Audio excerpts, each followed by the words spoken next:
Hey everyone, Nigel here. In case you missed our announcement last week, we're going to be taking a bit of a break from Crimes of the Week and Crimes of the Week International for the holiday season. Don't worry, we'll be back with all new episodes starting in January, but until then, we've got a bunch of fun and interesting compilations that we hope you'll enjoy. Today, we're going to be taking a look at some of the best stories from past Crimes of the Week and Crimes of the Week International episodes featuring animals. These are cases where animals either helped authorities, had unexpected run-ins with police, or were involved in a crime in some other way. One thing to keep in mind is that these segments have not been edited since they appeared in their respective lists, so references to specific days of the week as well as other small details may no longer apply. Alright, enough said, let's get into it.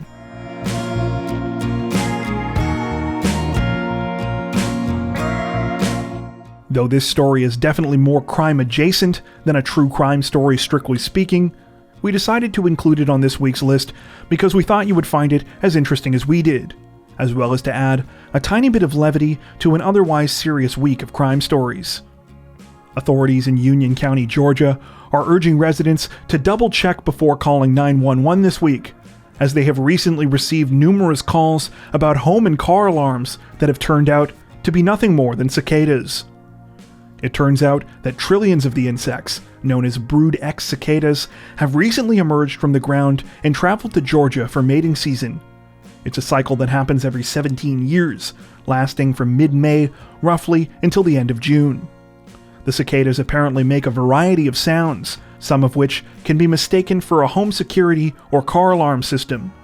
These sounds can reportedly be as loud as a lawnmower, approaching nearly 100 decibels, and can be difficult to pinpoint.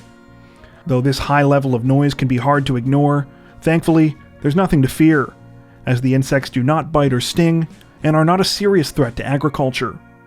Police are therefore asking that residents be extra cautious when making 911 calls, as more than likely, the sound they're hearing is actually an insect.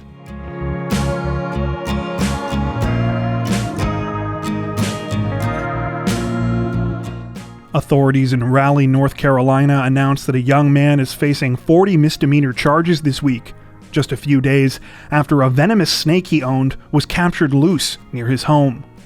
According to reports, police were alerted to the situation on June 28th, when they received a call about a mysterious snake near their home in North Raleigh. The reptile turned out to be a spitting zebra cobra belonging to 21-year-old Christopher Gifford, who lived half a mile away. When police investigated the home where Gifford lived with his parents, they found roughly 75 other snakes in the basement, many of which were also highly dangerous. Though owning these kinds of reptiles as pets is not illegal in North Carolina, there are rules that owners are supposed to follow, several of which Gifford had ignored. The animals were allegedly seized after it was discovered that they were not being kept in the proper enclosures, and that some had been mislabeled, which is also a violation. To make matters worse, the missing zebra cobra in question reportedly escaped almost a year ago, in November of 2020, but Gifford never informed police. Thankfully, the snake was captured 2 days after it was spotted, and no one was harmed. Of the 40 misdemeanor charges that Gifford now faces, 36 are a result of storing the reptiles in improper enclosures. The 4 remaining charges are for mislabeling those enclosures, as well as failing to report the zebra cobra's escape.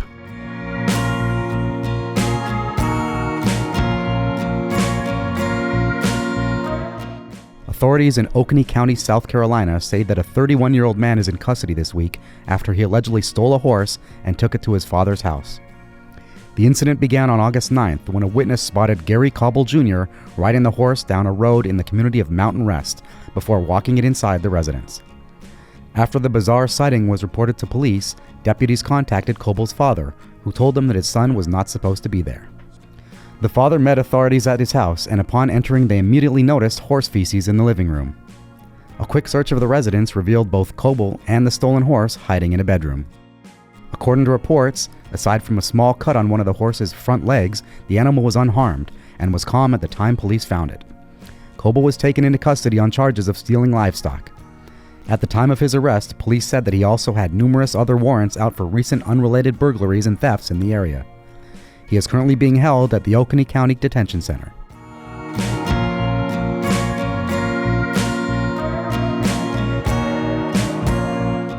Representatives from the NYPD say that they are once again on the hunt for the woman dubbed the Bronx Zoo Cat Lady this week after she allegedly tried to make her way into the zoo's lion enclosure for a second time. Viewers familiar with our channel might remember that we covered the story of Maya Autry in a previous video sometime last year. The story initially began in September of 2019, when a viral video of a then 32-year-old Autry was captured of her climbing into the lion enclosure at the Bronx Zoo and dancing in front of the lions. Though Autry was not hurt, her behavior was obviously extremely dangerous for both her and the animals, and a warrant was put out for her arrest. She eventually turned herself into police, though bizarrely claimed that she never feared for her life during the encounter because the lion captured in the video loved her.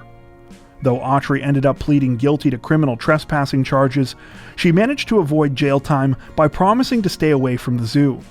However, it seems that for whatever reason, she was unwilling to keep that promise. A little bit before 4 p.m. on November 8th, Autry was photographed once again trying to get into the lion enclosure. Though she apparently didn't get quite as far this time and was still separated from the lions by a moat, she still managed to get close enough to taunt the animals after climbing over a small fence.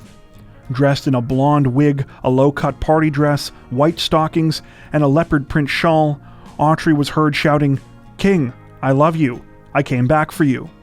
She then proceeded to throw 2 bouquets of roses at the animals, as well as several $100 bills, while also wiggling her behind in the lion's direction.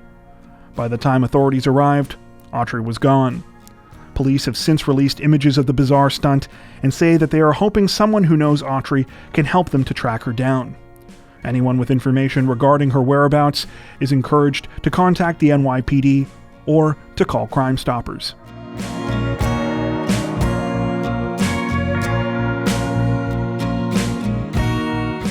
Representatives from Pennsylvania's Newberry Township Police Department say that a 19-year-old woman has been arrested this week after a bizarre DUI stop that involved a live deer.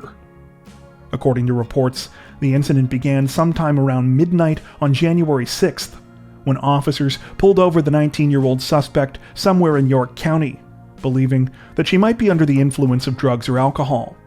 Things quickly took a strange turn, however, when upon getting out to question the driver, police noticed what appeared to be a live deer in her car, which was clearly visible through the window of the vehicle's hatchback trunk. When the officers asked the 19-year-old and her 21-year-old male passenger about the animal, they claimed that they had accidentally hit it while driving. After that, they had placed the deer in the trunk, initially thinking it was dead. They said that they later realized the deer was alive, but for some reason, kept on driving. After listening to the story, police officers had the 21-year-old man go into the trunk of the car and release the deer back into the wild. It's unclear if the animal had suffered any injuries, but it apparently was able to run away. The 19-year-old was subsequently arrested on suspicion of driving under the influence. However, her name has not been released at this time.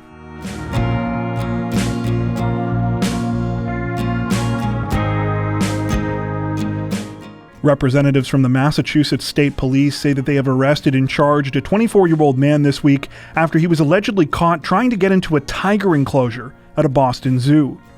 The incident began at approximately 8:45 a.m. on February 21st, when staff at Boston's Franklin Park Zoo noticed a man in a non-public area behind the Tiger Tails exhibit.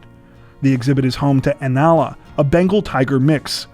When the man realized that he had been spotted by staff members, he quickly climbed over a nearby gate and attempted to escape. However, he was found and taken into custody by the zoo's security staff roughly 15 minutes later. The man was subsequently identified as 24-year-old Matthew Abraham, a Worcester State University student majoring in biology.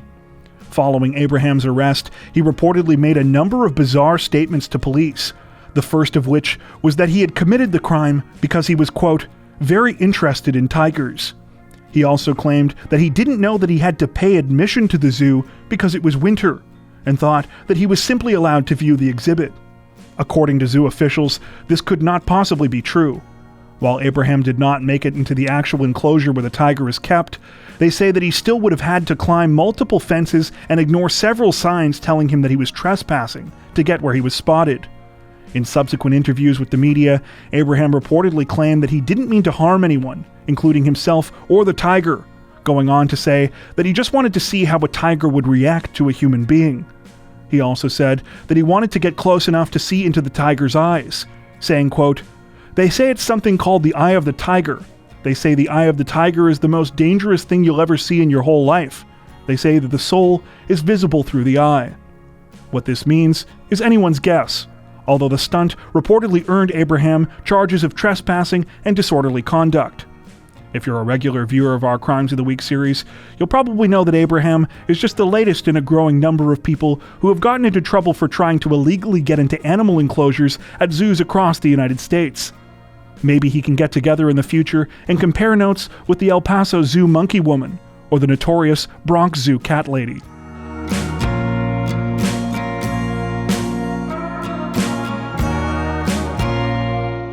Representatives from Virginia's Henry County Sheriff's Office are extending their thanks to an unlikely helper this week, who they say recently aided in the arrest of a fleeing suspect. That helper was a local goat named Gracie. According to reports, the incident took place on February 13th, when two deputies in Henry County were out investigating a domestic assault case in the community of Fieldale. It began when they told a male suspect that he was under arrest, prompting the man to try to escape on foot. When the suspect jumped over a fence and started running through a field, the deputies began to chase him. However, it wasn't long before one of them noticed that they had a bit of unexpected backup. A goat named Gracie had also joined in on the pursuit and was now running alongside the deputies towards the suspect. To the deputies' further surprise, when they reached the next line of fencing in the field, the goat continued to participate in the chase, eventually running in front of them and following the suspect into a wooded area. As one of them stayed put, the other went around to the other side of the woods to try and flush the suspect out. He eventually succeeded, again with the help of Gracie the goat. After that, the suspect was arrested. Following the bizarre chase, Gracie was safely returned to her owner, though police were quick to make a Facebook post thanking her for her help. The post amusingly noted, quote, "Sometimes help comes in all shapes and sizes." At the time of this recording, the name of the suspect in the case has not been released.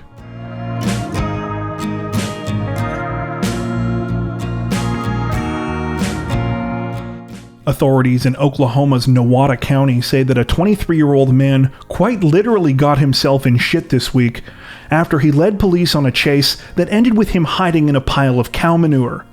According to reports, the incident took place recently when police in Nowata County attempted to make a routine traffic stop after they observed 23-year-old Wolf October Berry driving without wearing a seatbelt.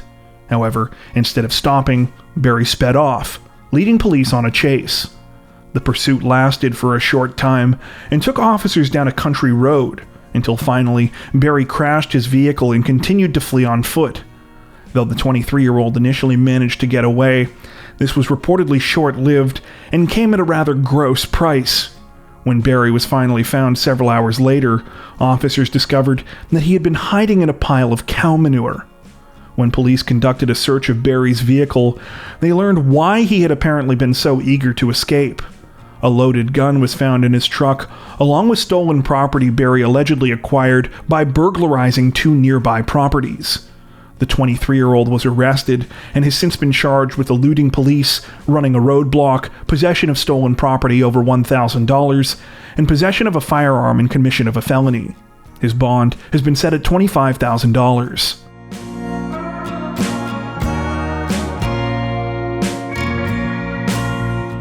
While we know that it's technically not possible for the subject of this next case to be charged, when we came across this story, we just couldn't pass up the opportunity to share it with you.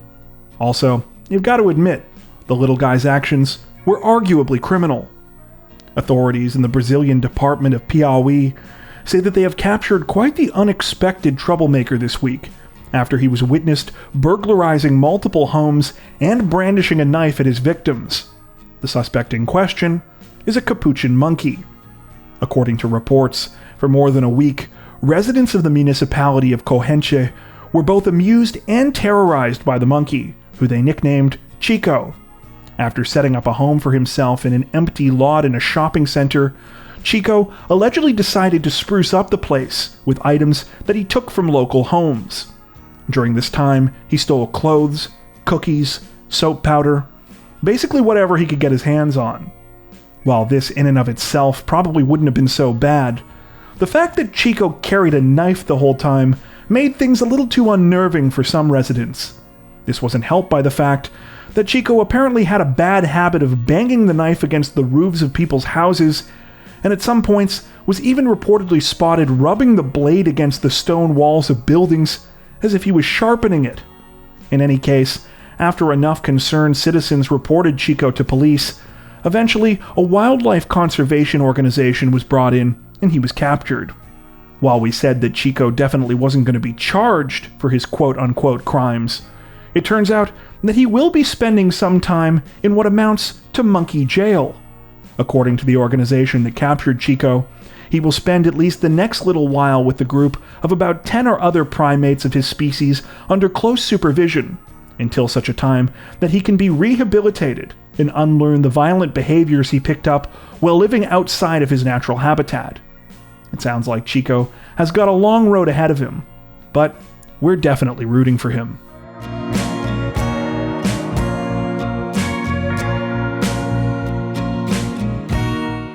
Authorities in Utah County, Utah say that a 26-year-old man has been arrested this week after he allegedly ignited a 60-acre wildfire, one that started when he tried to burn a spider. According to reports, the incident began sometime between 4:30 and 5 p.m. on August 1st, when authorities received a call about a wildfire east of the city of Springville near the Bonneville Shoreline Trailhead on the southwest side of Buckley Mountain. Though fire departments from Provo, Springville, Mapleton, and Utah County were quick to respond, drought and wind conditions soon caused the fire to begin to creep up the mountainside, and 2 helicopters had to be called in to assist. Thankfully, no homes or buildings were destroyed, and by the following day, emergency crews reported that the 60-acre blaze was 90% contained. As firefighters were working to extinguish the wildfire, they quickly found out that it had not originated from natural causes. They made this discovery after arriving at the scene to find a 26-year-old man named Corey Allen Martin, who said that he was responsible. When Martin was handed over to the police, he apparently offered a bizarre explanation for what had happened. According to reports, Martin claimed that he had been out walking his dog that afternoon when for some reason he decided to burn a spider he'd seen with his lighter. In the process, he had accidentally ignited some of the surrounding brush, which spread very rapidly and quickly got out of hand due to the drought conditions in the area. Apparently, the 26-year-old offered no follow-up explanation for why he tried to burn the spider in the first place. Understandably, Martin was arrested after making this confession, at which time his belongings were searched. Police say that a jar of marijuana and other drug paraphernalia were found, though they do not believe he was under the influence of any substances at the time of his arrest. While Martin was initially booked for reckless burning and possession of marijuana, reports say that he has since been released from jail. At the current time, it appears that local authorities are still deciding whether to pursue charges against him.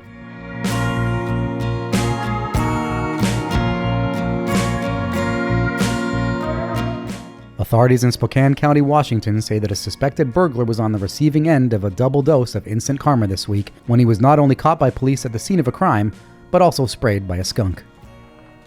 According to reports, the incident began just after 3 a.m. on August 4th when officers from the Spokane County Sheriff's Office received a call about a possible burglary in process at a church in the city of Deer Park. The caller explained that a man wearing a mask over his face and carrying a flashlight had been seen on a surveillance live feed at the church walking around inside and looking at audio equipment. When officers arrived at the scene, it didn't take long for them to spot their suspect. The man, later identified as 28-year-old Grant Simonson, was observed walking around in the church before climbing out an open window.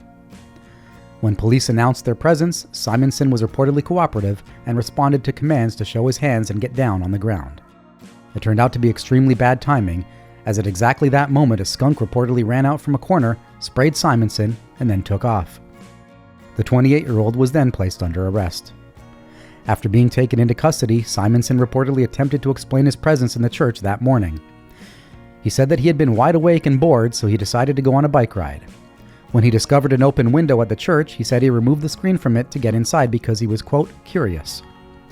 Police did not buy this excuse, however, and Simonson was booked into Spokane County Jail for second-degree burglary. He was reportedly released later that day, and while reports don't mention why, we're guessing that the awful smell might have played a factor.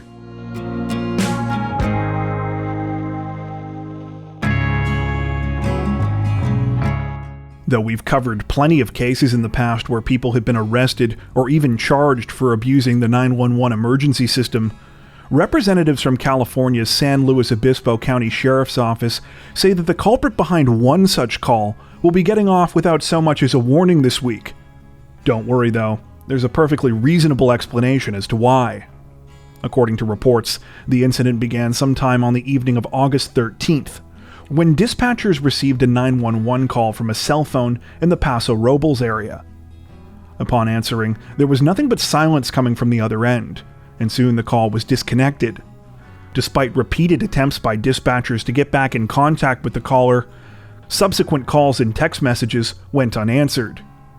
As is protocol in such cases, officers from the San Luis Obispo Sheriff's Office were sent to the area just to make sure that everything was okay. They arrived to find themselves at Zoo to You, a wildlife sanctuary and conservation organization. Staff, however, were adamant that nothing was going on, and that none of them had made the mysterious 911 call. Eventually, someone put the pieces of the puzzle together, and everything started to make sense. The culprit? A female capuchin monkey named Root. According to zoo staff, the company has a cell phone that is usually kept on a golf cart so that employees can stay in touch while traveling around the 40-acre site. Being the naturally curious creature that she is, it appears that Root picked up the cell phone off the cart at some point and began pressing buttons. It's unclear if she dialed the exact combination for 911 on the number pad, or whether she unintentionally activated a safety feature of a lot of modern smartphones, which make emergency calls if buttons are pressed in rapid succession. Either way, police were relieved that there was no actual problem, and joked about the whole thing in a subsequent Facebook post. They wrote that they didn't blame Root, because, quote, "After all, monkey see, monkey do."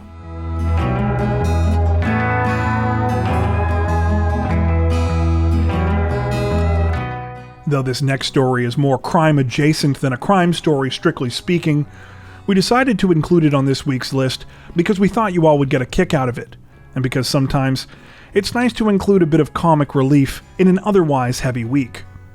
Now, we've likely all heard the expression, "my dog ate my homework," at some point in our lives. But what about "the goat ate my paperwork"? Well, that's apparently just what happened to one police officer from Alabama this week, when he left his car door open while out on patrol, only to have the vehicle invaded by some unwanted guests. According to reports, the incident took place sometime early on the morning of August 26th, when Deputy Casey Thrower went out to serve civil documents somewhere in Madison County. When he returned to his car, he was surprised to find a pair of goats there. The first goat apparently wasn't much of an issue. It was standing on the roof of the vehicle and proceeded to walk down onto the hood after some time. However, the second goat was a different story. It had made itself quite at home in the driver's seat and was busy munching away on some of the deputy's paperwork. Exasperated by what was happening, Thrower tried to talk the goats out of leaving, sternly saying things like, "Get out of here," and "You've got to be kidding me." It's unclear how long the situation lasted for, but apparently when Thrower finally left, he was a few papers short from all the munching that had gone on. Thankfully, the Madison County Sheriff's Office didn't blame Thrower for what had happened, and actually made light of the situation in a subsequent Facebook post. In it, they also referred to Thrower as a goat, though in this case, meaning greatest of all time. As for why Thrower's door was left open in the first place, he said that there were a couple of reasons. Part of it is because of how many trips like this he makes in a given day, but he also says that it's because in the past, he's found himself in a number of situations where he's had to quickly flee from dog attacks. It's unclear if the dogs also had the same enthusiasm for destroying his paperwork.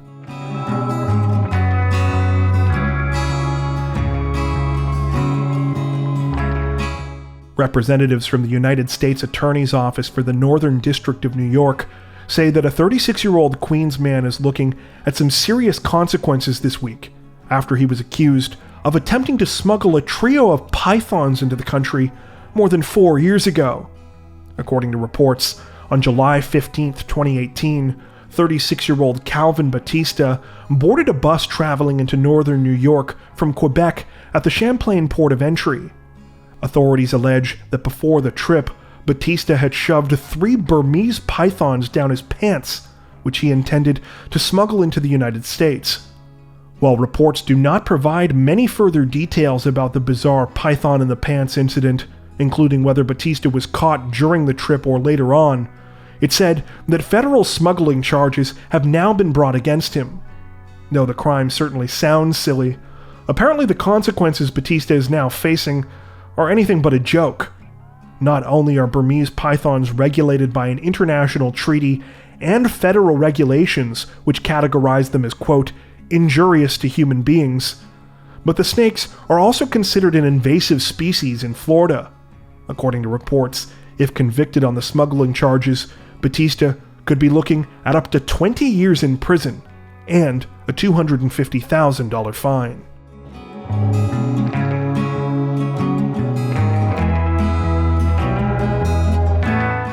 Representatives from Massachusetts' Hampton County Sheriff's Office say that a 55-year-old woman is facing multiple charges this week after she allegedly weaponized honeybees against several of their officers during the middle of an eviction protest.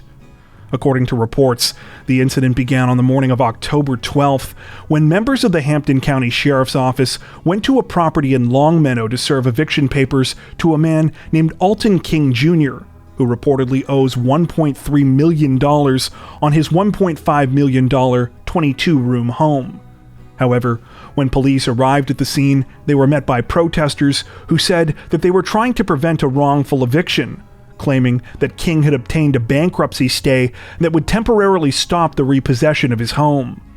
While it's unclear if this was true, it seems that officers went ahead with their initial orders and continued to try and serve the eviction papers. It was during this time that things took a bizarre, and they argue, dangerous turn. As police tried to head towards the front door of the property, all of a sudden a woman, later identified as 55-year-old Rory Woods, pulled up in an SUV that was towing a flatbed trailer. On the trailer were numerous hives housing thousands of honeybees. After getting out of her vehicle, Woods reportedly proceeded to remove the lid from one of the hives, releasing hundreds of bees. A deputy jumped onto the trailer and tried to stop Woods, but was stung multiple times in the face and head and was forced to retreat. When he did, Woods managed to push over an entire tower of hives, releasing hundreds more, now extremely agitated bees. At this point, even more officers were stung, causing several to run for cover. Woods was finally arrested after a struggle, though not before she allegedly donned a beekeeper's suit to protect herself and tried to move her hives closer to the front door of the repossessed property.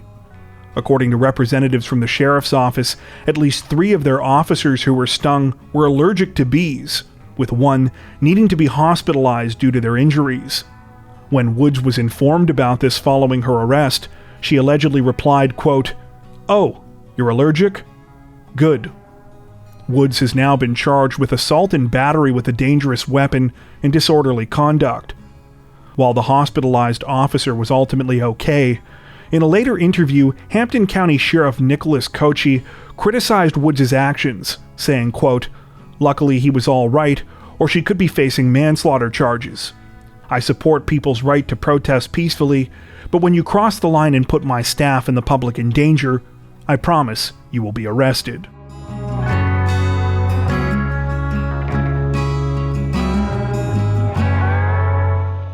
Authorities in the upscale British Columbia suburb of Oak Bay recently found themselves embroiled in a rather unique pair of home invasion cases. Ones in which the perpetrator forced police to ditch their handcuffs in favor of brooms and blankets. According to reports, on November 13th, Tina Gabori was checking in on her friend's Oak Bay residence when she encountered quite the startling situation. Pictures had been thrown off the walls, vases and lamps were on the floor, and the place looked as though it had been generally trashed. Understandably, she worried that her friend had been the victim of a home invasion. It turned out that Tina was about half right. There was someone, or rather something, inside the house. However, it was hardly any kind of crime. The culprit was a small barred owl who was still perched on a chandelier in the home's living room. When police arrived at the scene to assist in getting the owl out of the house, they had some interesting news for Tina. It turned out that this was actually the second time they'd had to deal with this particular owl. They could tell because of his tendency to keep closing one of his eyes, which had earned him the nickname Winky. Just 3 days earlier, police had gotten a call from another Oak Bay resident who found Winky inside their home at 4 o'clock in the morning. Like Tina, this homeowner had thought that she was the victim of a home invasion too, until she found Winky perched on an expensive leather couch in her living room. As relieved as everyone was in both cases to find out that they were not being burglarized, it turned out that Winky brought with him his own set of complications. In both cases, he wasn't exactly cooperative when authorities tried to shoo him out of the houses with brooms and blankets. Instead, he swooped around, knocking things over and perching where he pleased until he decided to leave on his own schedule. In the first incident, he finally walked out of some patio doors. In the second, he was a little more sociable, even allowing multiple people to pet him before he finally flew away. While police say that they don't know how Winky managed to get into either of the homes, one possibility is that he came in through the chimneys. In either case, they're just thankful that this unusual whodunit ended in laughter instead of tears.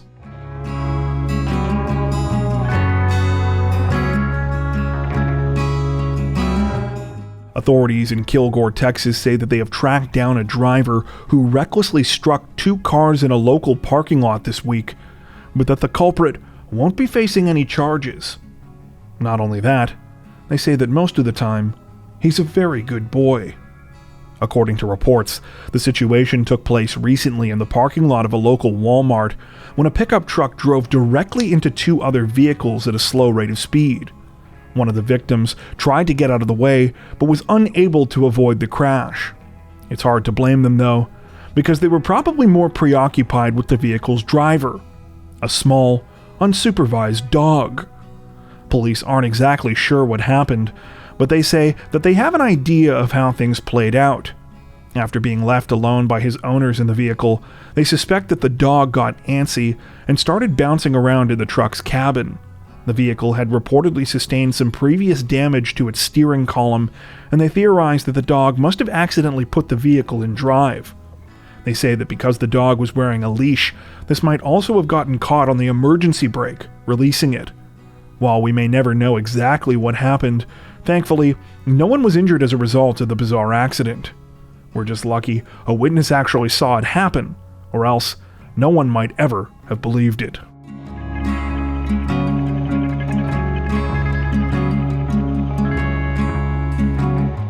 Representatives from Michigan's Wyandotte Police Department say that they have been receiving countless messages of support and defense for an alleged thief recently, who is accused of stealing from his fellow officers. Don't worry though, it's not what you think. According to reports, it all started on January 10th at the Wyandotte Police Station, when an officer by the last name of Barwig was having lunch in the break room. While in the middle of eating, Officer Barwig was called away to the local jail. It was urgent, so he got up, leaving his food on the table, likely believing that no one would be brazen enough to mess with it in the middle of a police station. However, Barwig was wrong. He returned a short time later, only to find that his entire meal had vanished. Apparently, it didn't take long to track down the alleged perpetrator. Just moments before Barwig discovered his lunch was gone, it just so happened that one of his colleagues had leisurely strolled out of the break room. His name is Officer Ice, one of the department's police canines. And according to Barwig, Officer Ice was guiltily licking his chops. The whole story was released earlier this month by Wyandotte Police on their Facebook page, featuring a now viral photoshopped image purporting to be Officer Ice's mugshot. Thankfully, it looks like the police canine won't be facing any repercussions for chowing down on his fellow officer's lunch. When Wyandotte Police asked members of the public how they should proceed with the case, many quickly came to the dog's defense. Several offered to represent him in court pro bono, with one commenter saying, quote, "If the teeth don't fit, you must acquit." For their part, Wyandotte Police say that Officer Ice is a well-socialized police dog. Though he doesn't go out on patrol much anymore since he's over 10 years old, he maintains his canine certifications. These days, Officer Ice mostly does community and school-associated events. His handler says that he's calm, loves to be pet, and enjoys playing with his toy ball.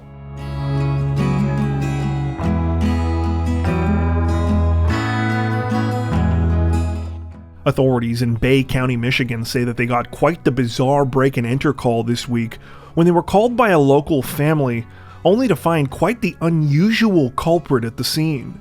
According to reports, it all started around 4 p.m. on April 24th, when the family of 5 heard a loud crash inside their Monitor Township home. To their horror, it was the sound of their front window smashing, and judging by the noises afterwards, someone had clearly come inside. It seemed like they might be the victims of a brazen daylight home invasion. However, terror soon turned to surprise when the family learned the real identity of their intruder. It wasn't a dangerous burglar, it was a deer. When the family had a peek, they discovered the animal standing on a bed in one of their rooms. It looked just as confused as they did. With the help of Bay County Police, the situation was soon brought under control. Officers blocked off all other rooms in the house, then lured the deer back into the hall, allowing it to run outside through the open front door and back into nature where it belonged. Thankfully, unlike in the last story, no humans or animals were harmed as a result of the incident.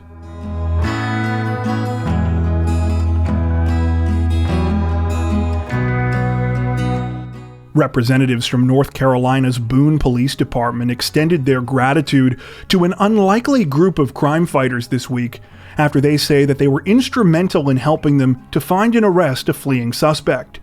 According to reports, it all started sometime on May 9th when Boone police officers attempted to conduct a traffic stop on a vehicle being driven by a 34-year-old man named Joshua Russell Minton.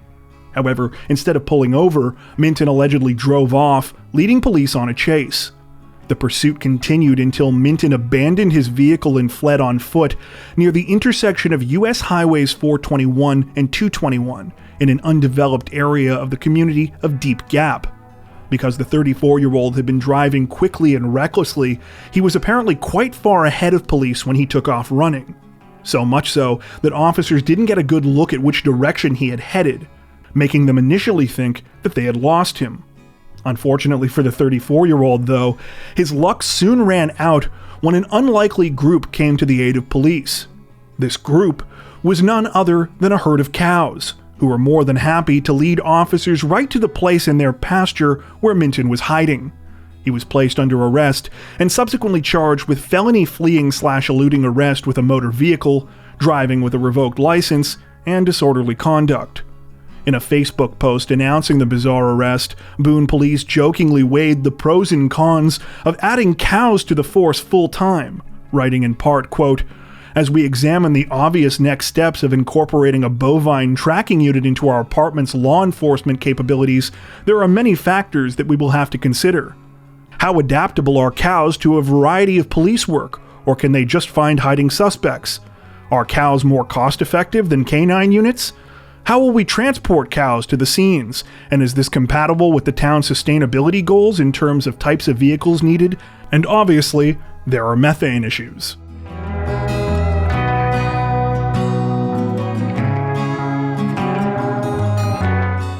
Authorities in Pinellas County, Florida, were apparently forced to make a rather bizarre public service announcement this week after they say they received dozens of 911 calls for something that isn't exactly a police matter. According to reports, for the last little while, the Pinellas County Sheriff's Office has been inundated with calls from concerned beachgoers who have been worried about the welfare of Florida's famous manatee population. Many have allegedly called 911 after seeing groups of the animals huddled together and writhing near the shore, believing that the animals were in a state of serious distress. While authorities say that they certainly appreciate the public looking out for the manatee's safety, there's one important thing that these concerned citizens seem to be unaware of. Right now, it's manatee mating season. Yep, what people have been confusing for distress is just some hot manatee action, so to speak. Apparently, the sea cows aren't super picky when it comes to mating, so when the females are ready to get it on, they just kind of gather in one place, attracting the males and creating a sort of manatee hump pile. Once everyone's finished, the males leave, and in about a year, you've got a whole new generation of baby manatees. Ah, the miracle of life. As a result, police have recently taken to social media, both to educate the public on manatee mating habits and to ask them not to call 911 on them. For starters, they're already endangered as it is, and second, it's never cool to be a prude. In a post this week, police stated, quote, "If you see this, there's no need to call. We can assure you that they are more than fine."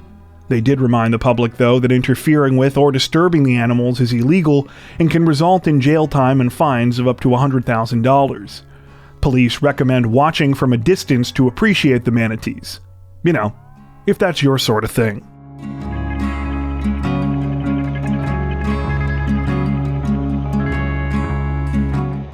Authorities in Fairfax County, Virginia are asking for the public's help this week as they seek to identify a suspect in a strong-arm robbery case, one with a rather unusual calling card.